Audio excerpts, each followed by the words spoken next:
Dengan nama Allah yang maha luas dan kekal belas kasih-Nya kepada orang mukmin, lagi maha penyayang kepada semua makhluknya.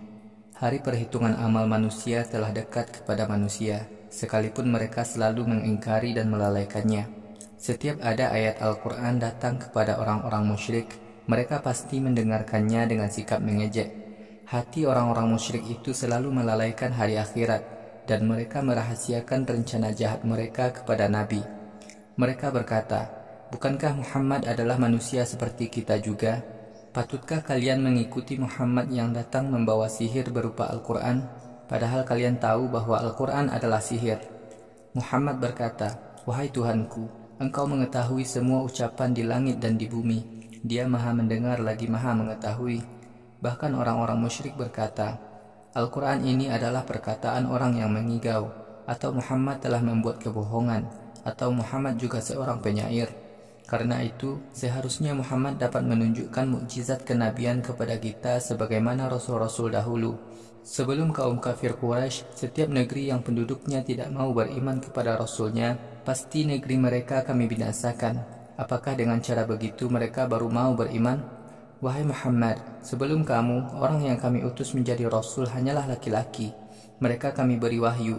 Karena itu, tanyakanlah kepada ulama Yahudi dan Nasrani jika kalian tidak mengetahui. Orang-orang yang kami jadikan rasul itu adalah manusia biasa yang hidup dengan makan dan minum, dan mereka pun tidak kekal hidupnya. Kemudian, semua janji kami kepada para rasul itu kami penuhi. Lalu kami selamatkan rasul-rasul itu dan pengikutnya dari azab yang menimpa umatnya. Sedangkan orang-orang yang melanggar ajaran tauhid kami binasakan. Wahai manusia, kami benar-benar telah menurunkan Al-Quran kepada kalian, sebuah kitab suci yang mengajarkan cara hidup mulia bagi kalian. Tidakkah kalian mau berpikir? Amat banyak negeri yang telah kami binasakan karena penduduknya berbuat kafir dan syirik. Setelah mereka binasa, kami tumbuhkan generasi baru. Wahai Muhammad, ketika mereka merasakan azab kami, tiba-tiba saja mereka melarikan diri dari negerinya. Wahai kaum musyrik, janganlah kalian melarikan diri dari negeri kalian. Kembalilah kalian ke tempat tinggal kalian dan kebiasaan kalian berbuat dosa dahulu, supaya orang-orang lain dapat bertanya kepada kalian mengapa kalian ditimpa azab. Orang-orang musyrik itu berkata, "Alangkah celakanya kami, sungguh kami dahulu orang-orang yang berbuat kafir dan syirik." Begitulah pengakuan orang-orang kafir dan musyrik, sampai kami jadikan mereka binasa laksana tanaman yang habis sekali panen. Kami ciptakan langit dan bumi serta semua yang ada di antara keduanya bukan untuk bersenang-senang. Kalau kami bermaksud mengambil anak atau istri, niscaya kami mengambil malaikat atau bidadari yang ada di sisi kami, bukan manusia, jika kami mau melakukan. Bahkan kami telah memenangkan kalimat tauhid atas kalimat syirik dan kekafiran. Kalimat tauhid melenyapkan kalimat syirik dan kekafiran. Kalimat syirik dan kekafiran itu tiba-tiba lenyap. Wahai golongan musyrik, celakalah kalian karena kalian telah memberikan sifat yang tidak patut bagi Allah. Semua yang ada di langit dan di bumi adalah milik Allah semata. Begitu juga apa saja yang ada di antara langit dan bumi. Para malaikat yang ada di sisinya tidak enggan untuk taat kepadanya tanpa merasa penat. Para malaikat itu selalu taat dalam memuji Allah, malam maupun siang hari. Para malaikat tidak pernah bosan menyembah Allah. Apakah Tuhan-Tuhan yang dibuat oleh kaum musyrik dari benda-benda itu dapat menghidupkan kembali orang yang telah mati? Sekiranya di langit dan di bumi ada Tuhan-Tuhan selain Allah, niscaya Tuhan-Tuhan itu berebut kekuasaan sehingga langit dan bumi menjadi rusak. Karena itu Tuhan penguasa Arsy maha suci dari keyakinan-keyakinan sesat yang mereka katakan. Allah tidak dituntut tanggung jawabnya atas segala tindakannya, tetapi orang-orang musyriklah yang dituntut tanggung jawab mereka. Mengapa mereka mengadakan Tuhan-Tuhan selain Allah? Wahai Muhammad, katakanlah, datangkanlah bukti-bukti kebenaran kalian tentang adanya Tuhan-Tuhan selain Allah. Al-Quran adalah peringatan bagi orang-orang yang hidup sezaman denganku, sedangkan kitab-kitab suci sebelumnya adalah peringatan bagi orang-orang sebelumku. Kebanyakan manusia mendustakan ajaran tauhid, dan mereka selalu mengingkari keesaan Allah. Rasul-rasul yang kami utus sebelum kamu pasti kami berikan wahyu kepadanya bahwa akulah Tuhan yang sebenarnya dan tidak ada Tuhan yang lain. Karena itu taatlah kepadaku. Kaum musyrik berkata, Tuhan yang maha belas kasih mempunyai anak. Allah maha suci dari perkataan dusta itu. Bahkan Allah mempunyai hamba-hamba yang selalu taat beribadah kepadanya. Hamba-hamba yang taat itu tidak pernah menyalahi perintahnya, dan mereka senantiasa menaati perintah yang diberikan kepada mereka. Allah mengetahui semua yang ada di depan dan di belakang hamba-hambanya. Di akhirat, hamba-hamba yang taat itu tidak mau memberikan pembelaan kepada orang-orang berdosa. Mereka hanya membela orang-orang yang diridhoi dan senantiasa takut kepada Allah. Siapa saja di antara hamba-hamba yang taat berkata, "Sesungguhnya aku adalah Tuhan selain Allah," maka dia akan kami siksa dalam neraka jahanam. Demikianlah kami memberi hukuman kepada orang-orang yang berbuat syirik. Tidakkah orang-orang kafir itu mau berpikir bahwa langit dan bumi pada awalnya satu benda, lalu kami pisahkan menjadi langit dan bumi? Segala sesuatu yang hidup kami ciptakan dari air. Tidakkah orang-orang kafir itu mau beriman? Di muka bumi kami pancangkan gunung-gunung agar bumi menjadi stabil. Kami menjadikan jalan-jalan di muka bumi itu, supaya manusia dapat melewati jalan itu untuk mencapai tempat tujuannya. Kami menjadikan langit sebagai atap yang senantiasa tersangga, tetapi orang-orang kafir senantiasa mengingkari bukti-bukti kekuasaan Allah. Allah lah Tuhan yang menciptakan malam dan siang, matahari dan bulan. Matahari dan bulan masing-masing beredar pada orbitnya. Wahai Muhammad, tidak ada seorang manusia pun sebelum kamu yang kami jadikan hidup kekal. Apakah jika kelak kamu mati, orang-orang kafir bisa hidup kekal? Setiap makhluk yang bernyawa pasti mengalami kematian. Wahai manusia, kalian akan diuji dengan nasib baik dan buruk untuk menguji keimanan kalian. Kalian kelak pasti dikembalikan kepada kami. Wahai Muhammad, jika orang-orang kafir melihat kamu, mereka senantiasa mengejek kamu. Mereka berkata kepada sesama mereka, "Apakah orang semacam ini patut mencela Tuhan-Tuhan kalian?" Orang-orang kafir senantiasa mencela Tuhan yang Maha Belas Kasih dengan sikap penuh kecongkakan. Manusia diciptakan dengan sifat terburu-buru. Wahai manusia, akan aku perlihatkan bukti-bukti kekuasaanku kepada kalian. Karena itu, janganlah kalian minta disegerakan turunnya azab kepada kalian. Orang-orang kafir berkata, "Wahai kaum mukmin, kapankah azab Allah yang kalian janjikan itu datang kepada kami, jika ucapan kalian itu benar?" Sekiranya orang-orang kafir menyadari bahwa kelak di akhirat mereka tidak lagi dapat melarikan diri dari siksa neraka, dan tidak seorang pun yang dapat menolongnya, tentu mereka tidak akan meminta segera diturunkan azab kepada mereka. Bahkan azab Allah akan menimpa orang-orang kafir dengan tiba-tiba. Mereka menjadi bingung dan tidak sanggup menolaknya, serta tidak diberi tenggang waktu lagi. Wahai Muhammad, sungguh beberapa orang Rasul sebelummu telah diperolok-olok. Orang-orang yang memperolok-olok para nabi pasti mendapatkan azab karena perbuatan mereka itu. Wahai Muhammad, katakanlah kepada orang-orang kafir, siapakah yang dapat menyelamatkan kalian dari azab Allah, Tuhan yang Maha Belas Kasih, bila tiba-tiba azab datang di waktu malam atau siang hari? Bukankah orang-orang kafir itu senantiasa mengingkari ancaman-ancaman dari Tuhan mereka? Apakah orang-orang kafir itu mempunyai Tuhan-Tuhan lain yang dapat melindungi mereka dari siksa kami? Tuhan-Tuhan mereka tidak akan mampu menolong diri mereka sendiri. Orang-orang kafir itu kelak tidak mempunyai pembela yang dapat menyelamatkan mereka dari azab kami. Di dunia ini, sungguh orang-orang kafir dan nenek moyang mereka kami beri kesenangan sementara sepanjang hidup mereka. Tidakkah orang-orang kafir Quraisy mau memikirkan bahwa kekuasaan mereka di negeri Mekah kami kurangi sedikit demi sedikit? Karena itu, mungkinkah kaum kafir Quraisy dapat menang di negeri Mekah? Wahai Muhammad, katakanlah, dengan Al-Quran ini aku sampaikan ancaman kepada kalian. Akan tetapi, orang-orang yang menutup pendengarannya tidak akan mau memperhatikan seruanmu ketika mereka diberi ancaman. Di akhirat kelak, apabila orang-orang kafir terkena azab Tuhanmu sedikit saja, mereka berkata, "Alangkah celakanya kami, sesungguhnya semua ini akibat kezaliman kami di dunia dahulu. Pada hari kiamat, kami akan melakukan penimbangan amal manusia dengan adil. Tidak seorang pun diperlakukan aniaya, sekalipun hanya seberat biji sawi. Catatan amal setiap manusia pasti kami tunjukkan kepadanya. Cukuplah kami sendiri yang menghitung amal manusia. Sungguh kepada Musa dan Harun telah kami berikan Taurat, kitab yang membedakan antara yang hak dan yang batil. Kitab itu menjadi petunjuk dan peringatan bagi orang-orang yang taat dan bertauhid, yaitu orang-orang yang takut kepada Tuhannya sekalipun ia tidak dapat melihatnya. Mereka senantiasa merasa sangat takut akan datangnya hari kiamat. Wahai manusia, Al-Quran ini adalah suatu kitab yang penuh berkah yang kami turunkan kepada kalian yang mengajak kepada kebajikan. Karena itu, apakah kalian akan selalu menolaknya? Sungguh kami telah karuniakan pikiran yang sehat kepada Ibrahim yang hidup sebelum kamu. Kami senantiasa mengetahui apa yang ia lakukan. Tatkala Ibrahim berkata kepada bapaknya dan kaumnya, "Apa sebenarnya fungsi patung-patung yang kalian sembah itu?" Ayah Ibrahim dan kaumnya berkata, "Sejak dahulu nenek moyang kami sudah menyembah patung-patung, dan itulah yang kami warisi dari mereka." Ibrahim berkata, "Sungguh kalian dan nenek moyang kalian benar-benar telah sesat." Ayah Ibrahim dan kaumnya berkata, "Apakah engkau membawa agama baru kepada kami, ataukah engkau mengejek agama kami?" Ibrahim berkata, "Bukan begitu. Tuhan kalian yang sebenarnya adalah Tuhan penguasa langit dan bumi, Tuhan yang telah menciptakan keduanya. Aku adalah salah seorang yang menjadi saksi atas kebenaran semua itu.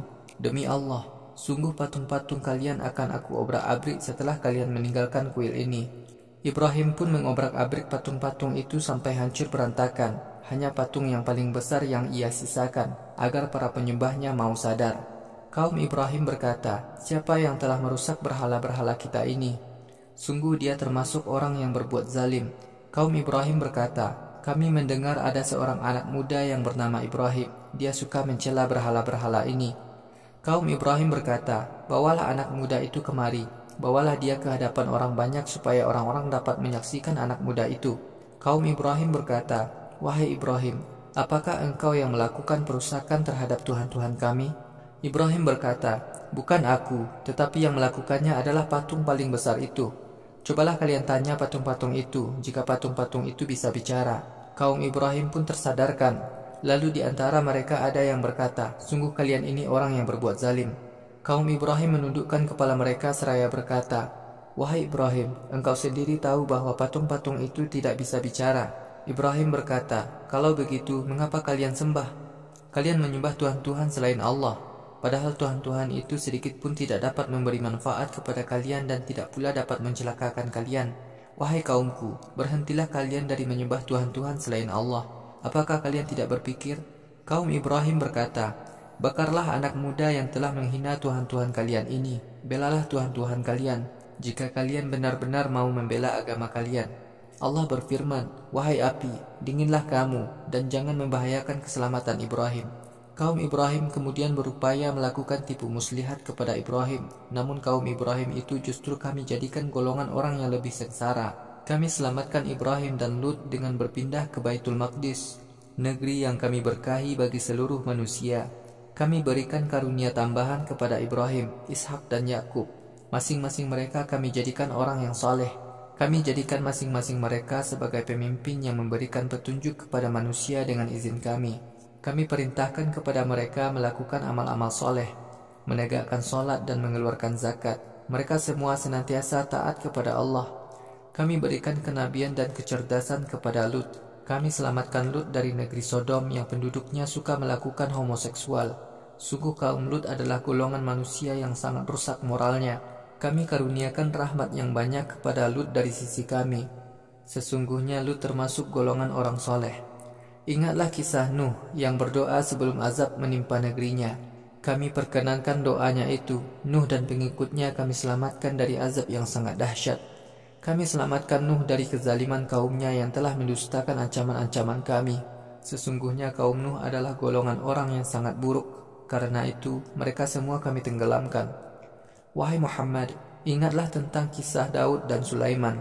Ketika Daud dan Sulaiman mengadili perkara kebun seseorang yang dimasuki oleh domba-domba orang lain, kami menyaksikan pengadilan Daud dan Sulaiman atas perkara itu.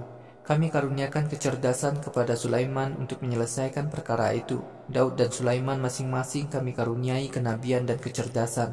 Kami tundukkan gunung-gunung dan burung-burung kepada Daud agar mudah ia manfaatkan. Sungguh mujizat Daud ini kamilah yang memberinya. Kami ajarkan kepada Daud cara membuat baju besi untuk kalian gunakan melindungi diri kalian dari serangan musuh. Karena itu, mengapa kalian tidak mau taat kepada Allah? Kami tundukkan untuk Sulaiman angin kencang agar berhembus sesuai kehendak Sulaiman ke negeri yang kami berkahi. Kami senantiasa mengetahui segala kejadian. Kami tundukkan setan kepada Sulaiman agar menjadi tenaga-tenaga penyelam dan melakukan pekerjaan lainnya. Kami senantiasa mengawasi setan-setan itu agar tidak durhaka kepada Sulaiman. Ingatlah tentang kisah Ayub ketika ia berdoa kepada Tuhannya. Wahai Tuhan, sungguh penyakit telah menimpaku, dan Engkau adalah Tuhan yang maha belas kasih. Kami perkenankan doa Ayub. Kami sembuhkan Ayub dari penyakit yang menimpanya. Sebelum sakit, Ayub kami karuniai banyak anak, dan setelah sembuh juga kami karuniai banyak anak sebagai rahmat dari sisi kami, dan pelajaran bagi orang-orang yang taat. Ingatlah tentang kisah Ismail, Idris, dan Zulkifli. Masing-masing tergolong orang yang sabar. Kami muliakan mereka dengan rahmat kenabian. Sesungguhnya mereka tergolong orang yang taat. Ingatlah tentang kisah Zunnun, yaitu Yunus. Ketika Yunus meninggalkan kaumnya yang durhaka dengan rasa marah, Yunus menyangka bahwa kami tidak akan menghukum perbuatannya melarikan diri dari dakwah. Pada kegelapan malam dalam perut ikan di tengah laut, Yunus berdoa, "Sesungguhnya tidak ada Tuhan yang berhak dimohon perlindungannya kecuali Engkau. Engkau maha suci dari sifat kezaliman. Sungguh aku termasuk golongan orang yang berbuat zalim, karena telah bersangka buruk kepada Engkau." Kami pun mengabulkan permohonan Yunus. Kami selamatkan Yunus dari kegelapan dalam perut ikan. Begitu pula orang-orang mukmin kami selamatkan dari bencana, bila mereka mau bertaubat dari dosa-dosa mereka. Ingatlah tentang kisah Zakaria, ketika Zakaria berdoa kepada Tuhannya, "Wahai Tuhanku, janganlah Engkau biarkan aku hidup tanpa anak keturunan. Engkau maha kekal lagi pemilik segala yang ditinggalkan manusia." Kami pun mengabulkan permohonan Zakaria.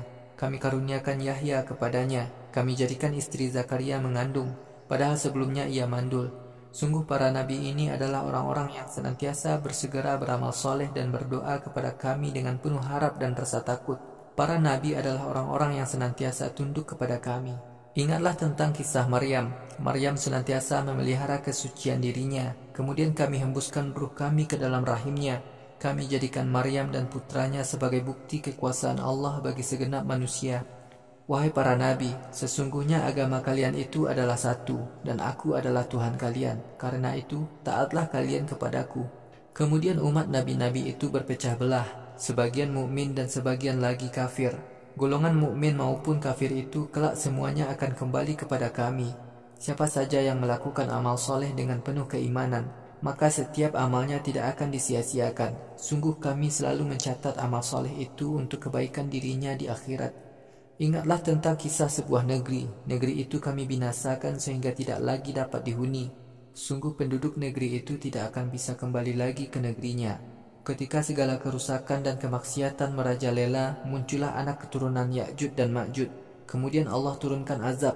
Saat itu orang-orang kafir dari segala arah panik dan berlarian menghindari azab Allah.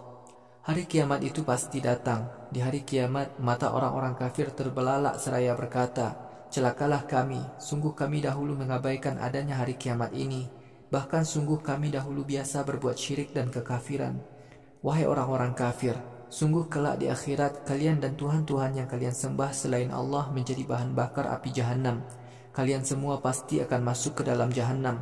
Sekiranya sesembahan-sesembahan mereka itu benar-benar Tuhan, tentu sesembahan-sesembahan mereka itu tidak akan masuk neraka. Semua manusia dan Tuhan-Tuhan yang mereka sembah selain Allah masuk ke dalam neraka jahanam serta kekal di dalamnya. Penghuni neraka jahanam mengeluarkan suara rintihan karena kesakitan. Dalam neraka, mereka tidak dapat mendengarkan suara apapun. Sesungguhnya Allah sejak awal telah menetapkan bahwa orang-orang yang beriman dan beramal soleh mereka dijauhkan dari siksa neraka. Orang-orang mukmin di surga tidak mendengar desis suara neraka. Mereka senantiasa memperoleh apapun yang mereka inginkan lagi kekal di dalamnya. Pada hari kiamat, suasana penuh ketakutan yang hebat tidak menjadikan orang-orang mukmin merasa sedih. Para malaikat menyambut orang-orang mukmin dengan ucapan, "Inilah hari kebahagiaan yang dahulu pernah dijanjikan kepada kalian." Pada hari kiamat, kami gulung langit seperti menggulung lembaran-lembaran kertas, sebagaimana kami dahulu pertama kali memulai penciptaannya. Begitulah kami akan menghidupkan kembali semua manusia sebagai ketetapan yang pasti. Sungguh kelak kami pasti melakukannya. Sungguh telah kami tetapkan dalam Zabur, Taurat, Injil dan Al-Quran, dan telah tertulis di Lauhul Mahfuz, bahwa sesungguhnya surga hanya akan diberikan kepada hamba-hambaku yang saleh. Sungguh apa saja yang ada dalam Al-Quran ini cukup menjadi pelajaran bagi orang-orang yang taat kepada Allah. Wahai Muhammad, kami utus kamu hanyalah untuk menjadi rahmat bagi seluruh umat manusia. Wahai Muhammad, katakanlah, sesungguhnya aku diberi wahyu, yaitu Tuhan kalian adalah Tuhan yang Esa. Karena itu, mengapa kalian tidak mau menjadi orang-orang yang beragama Islam? Wahai Muhammad, Jika orang-orang musyrik menolak ajaranmu, katakanlah kepada mereka, Aku menyampaikan berita kepada kalian tentang kedatangan ancaman azab Allah kepada kalian. Sudah dekat atau masih lama, aku dan kalian sama-sama tidak tahu. Sesungguhnya Allah mengetahui setiap perkataan yang kalian ucapkan dan apapun yang kalian sembunyikan dalam hati kalian. Sungguh aku tidak tahu apakah ditundanya azab kepada kalian itu sebagai cobaan bagi kalian, agar kalian dapat bersenang-senang sampai masa tertentu. Muhammad berdoa, Wahai Tuhanku, berikanlah keputusan berkenaan dengan diriku dan kaum kafir Quraisy dengan benar dan adil.